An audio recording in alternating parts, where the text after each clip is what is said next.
حضرت ابو ہریرہ رضی اللہ تعالیٰ عنہ بیان کرتے ہیں، رسول اللہ صلی اللہ علیہ وآلہ وسلم نے فرمایا، جو شخص اللہ پر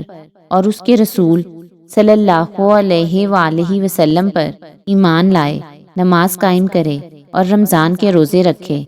تو اللہ پر حق ہے کہ وہ اسے جنت میں داخل فرمائے، خواہ اس نے اللہ کی راہ میں جہاد کیا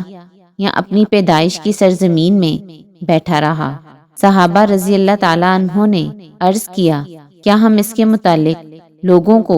خوشخبری نہ دے دیں؟ آپ صلی اللہ علیہ وآلہ وسلم نے فرمایا، جنت میں 100 درجے ہیں جنہیں اللہ نے اللہ کی راہ میں جہاد کرنے والوں کے لیے تیار کر رکھا ہے۔ 2 درجوں کے درمیان اتنا فاصلہ ہے جتنا زمین و آسمان کے درمیان فاصلہ ہے۔ جب تم اللہ سے جنت کا سوال کرو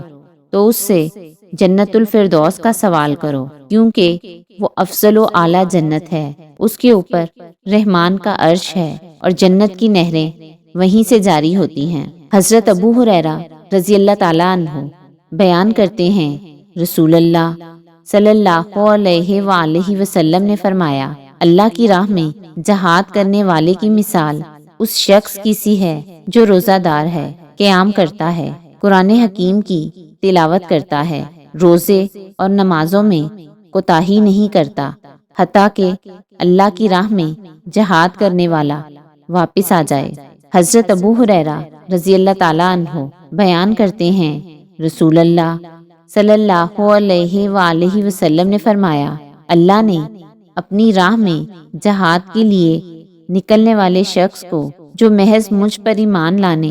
اور میرے رسولوں کی تصدیق کرنے کی بنا پر نکلتا ہے، اس بات کی ضمانت دی ہے کہ وہ اسے اجر و غنیمت کے ساتھ واپس لوٹائے گا یا اسے جنت میں داخل فرمائے گا۔